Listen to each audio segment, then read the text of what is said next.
A seemingly perfect life unravels when a woman discovers her husband and sister-in-law's betrayal, using a poisoned cup of coffee as their weapon.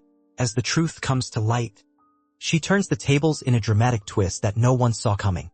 Hey everyone!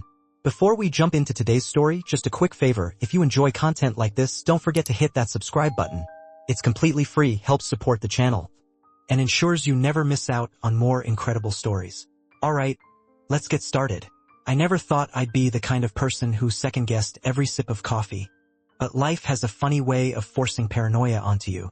Started subtly, small enough to ignore. A mild stomach ache here, a headache there. Then the incidents became more frequent. Too many unexplained illnesses. Too many times I was the only one who fell sick after a meal. It wasn't until that Sunday brunch at my sister-in-law Sophia's house that everything fell into place. Ryan, my husband, had never been the sentimental type. So when he placed a fresh cup of coffee in front of me with an oddly forced smile, something in my gut twisted. I made this just for you, babe. The scent hit me first. Something off, something almost metallic. I knew that smell. It wasn't coffee. Not the kind you'd want to drink. Anyway, across the table, Sophia was watching. She always watched. A flicker of amusement danced across her face like she was in on some joke I hadn't been told yet. Ryan's been perfecting his barista skills lately, she mused, stirring her own cup absent-mindedly. Specially for you. I felt the weight of their stares as I lifted the cup. My hands trembled, but I didn't sip. Instead, I forced a smile and set it down. That's sweet of him. Excuse me for a second. I need to take this call. I grabbed my phone, pretending to check a notification as I stood. As I walked past Sophia, I stumbled deliberately. My fingers found her coffee cup in the split second of chaos, switching it with mine before anyone could react. I barely made it to the study before I heard the first sharp intake of breath. Sophia had taken a sip. The sound of the chair scraping violently against the floor sent a jolt through me, a crack in the calm I had been carefully maintaining. My pulse, once steady, now hammered in my ears. I could feel the tremor in my hands, the phone camera held up but shaking. Every frame a shaky testament to what was about to unfold. Her face, God, her face, twisted as though something inside her was unraveling. First confusion, and then, as the poison took its hold, panic. Her lips parted, trying to speak, but all that came out was a rasp. Ryan. She gripped the edge of the table with white-knuckled force, eyes wide with recognition or perhaps the dawning horror of what she'd just swallowed. Her chest heaved. I could almost hear her mind racing, as if searching for some explanation, some excuse, but she found nothing. She just kept staring at him. Her hand flew to her throat next, clutching as if she could stop the fire spreading through her veins. Her limbs jerked, stiffened, her body betraying her in the most terrifying way. It was all happening so fast, and I could do nothing but watch from the crack in the doorway, my heart hammering in my throat, my breath held. She was drowning. I didn't know how long I had been standing there, frozen, until Ryan was up and out of his chair with a speed that made it topple behind him. The noise was so jarring, it almost felt like a warning shot. But I didn't flinch. Not this time. That wasn't your cup, he stammered, his eyes darting toward me, then back at his sister, his face paling in disbelief. But it was her cup. I'd made sure of that. Every tiny detail, every action I'd taken had been precise. A part of me wanted to savor this moment, to let him sink into that first crushing realization of failure. The panic that flooded his face was almost beautiful. But then Sophia's strangled gasps broke through the moment and everything shifted. She couldn't breathe. Her hands clawed at her neck. The air around me thickened, as if the room itself understood the weight of the betrayal. I watched her body twitch, her own strength leaving her. I saw her fight, but there was nothing she could do to stop the poison's progress. Call an ambulance, she rasped, barely able to get the words out, her voice hoarse, suffocating. I had already dialed 911. My finger had hovered over the screen as I stood there, watching the disaster unfold. The paramedics would be here soon, but I knew this was only the beginning. When I spoke, my voice felt detached, like someone else was using my mouth. My sister-in-law is having a severe reaction to something in her coffee, I said, the words coming out cold, clinical, as if I were reporting the incident from some distant corner of my mind. We need paramedics immediately. Ryan's eyes snapped toward me, his face a canvas of horror and disbelief. His mouth moved, but no sound emerged. He looked like a man caught in a nightmare. A man who realized that the world around him was crumbling, but his body hadn't yet caught up. He could feel it though, he knew. He knew I had done this. He knew the cups had been switched. And everything he had built, Everything he thought he had gotten away with was now crashing down. I could see the thoughts unraveling behind his eyes, the gears turning slowly in his head, the realization creeping in. She knows. The look in his eyes said it all, the sheer panic in his gaze. And then there was the worst of it, the part that shattered whatever facade of control he still had. The part where he understood that I had proof. I wasn't just a passive victim anymore. I was holding the evidence, the irrefutable proof of what he and his sister had done. Every sip, every illness, every whisper, every glance. They were all there, on tape, in text. And now, in the hospital room, as Sophia gasped for air and the room felt smaller with each passing second, I knew there was nothing left to hide. The lies had all come apart. The world moved in slow motion. The reality of it setting in for both of us. We were past the point of no return. It was no longer about who would be caught in the act. It was about the aftermath. The devastation they had wrought. The trust they had shredded. It was now undeniable. But for me, as I stood there with the phone in my hand, I felt something close to triumph. Not because I wanted revenge, but because I had taken control. I had turned their game around. Sophia's chest rattled with every breath, a sound that stayed with me long after the emergency crew arrived. Ryan's face never left my mind either. His expression haunted with the crushing weight of his failure. He had been careless. He had underestimated me. And now it was too late. I didn't need to speak anymore. The truth was out there, and the rest was just waiting for the world to catch up. The emergency room was a blur of motion, chaotic and frantic. Paramedics rushed in, wheeling Sophia away on a stretcher, the sound of their hurried footsteps echoing off the walls. Doctors quickly surrounded her, their voices a jumble of medical jargon as they worked to stabilize her. But I didn't stay in the waiting room. I had other plans. I could have been by her side, feigning concern, acting the part of the dutiful wife. But that would have been too easy. No, I needed something more, something deeper, something to pull this whole thing into the light. The hospital was a maze, but I knew exactly where I needed to go. It didn't take long to find Ryan. He was standing near the vending machines, a bundle of nerves. His hands were shaking so badly that he could barely hold onto his phone, fumbling with it like it was a lifeline he couldn't grasp. I stepped into his line of sight. I could almost hear the panic in his breath before he even saw me. What was in it? I asked, my voice low but sharp. His eyes darted around, desperate like a cornered animal looking for an escape. You don't understand, he stammered. A weak attempt to avoid the question. It wasn't supposed to. To what? I cut him off, my tone harder than I intended. To kill me? For a moment. He said nothing. The silence between us was thick, suffocating, and the longer it stretched, the more damning it became. His guilt was hanging in the air like a cloud of smoke, choking him. Suffocating him just as surely as the poison had choked Sophia. He knew I was onto him. He knew this was it, the moment everything unraveled. I stepped closer to him, closing the distance between us.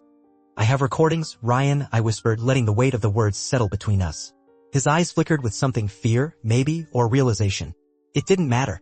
Texts, videos. Every time I got sick after drinking something you gave me. The doctors have been running tests. It's all adding up. The air seemed to leave his lungs in a sharp exhale. His face falling as though the last shred of his control had slipped away. Sophia, he began, his voice breaking slightly. She said it was just to keep you home, to make you miss work. Of course. It made perfect sense now. I had been signing contracts left and right, building momentum, success after success. Too much for Sophia to handle.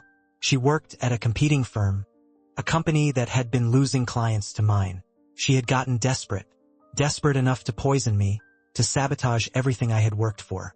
But Ryan, he wasn't the mastermind. He was just a weak-willed pawn, manipulated by her, pulled into her web with promises he didn't understand, or maybe didn't care to question. He was so far gone now, I could see it in his eyes. The betrayal was eating him alive, but it wasn't the kind of regret that made a person apologize. It was the kind of regret that made you wish you could take it all back, but know you never could. You poisoned me, I said again, my voice barely above a whisper. The words hung between us like a death sentence. Repeatedly. And you think that makes it better? Ryan opened his mouth to respond. But whatever words he might have had died on his lips, smothered by the truth that was already too loud for him to deny. He was shaking now, his face pale. His shoulders hunched as though he expected some form of punishment to come crashing down on him at any moment. But I didn't need to give him that satisfaction. Before I could say another word, I felt a shift in the room. The atmosphere thickened, and suddenly I wasn't alone in the sterile hallway. The sharp click of boots against the tile floor signaled the arrival of someone who wasn't part of this twisted little charade. Detective Claire Dawson stepped into view. She wasn't tall, but she had that commanding presence, the kind of confidence that made you believe she could break a wall down with nothing but a look. She didn't even glance at Ryan. Her eyes were locked onto me, as if she'd known where I'd be all along. "Rachel Sullivan?" she asked, her voice calm but firm, the weight of her presence making the air feel colder. "We'd like you to come with us to discuss the evidence you've gathered." Ryan's face twisted with horror as the words hit him, his eyes widening, his lips parting in a gasp. "Evidence?" he croaked. Like the word itself was a foreign language.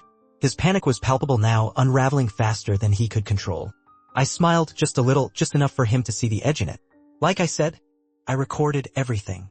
And for the first time in a long time, I felt that surge of power, the feeling that I was no longer the victim in this story. The game had shifted. It wasn't about him controlling the narrative anymore. It was about me taking back control. All those moments I had been sick, the small doubts I had pushed aside, they were all there, captured and stored. And now it was his turn to be exposed. He would never get away with this. Not this time. The trial was brutal. Every day in that courtroom felt like an eternity. The air was thick with tension, the kind that made it hard to breathe, like I was walking through a storm I couldn't escape. Ryan and Sophia sat side by side at the defense table, their lawyers working overtime to weave a story that didn't add up, hoping the jury would believe their lies. They sat there, their faces masks of false composure, but I could see it, the cracks. The subtle twitch of Ryan's eye, the tightness of Sophia's jaw. They were scared, but they were trying so hard to hide it. The lawyers painted a picture of a misunderstanding, of a series of coincidences, of a woman who had been too ambitious for her own good. They tried to make me seem like a paranoid, overdramatic wife who had blown everything out of proportion. The stories they told, each one more absurd than the last, seemed to stretch the truth into something unrecognizable.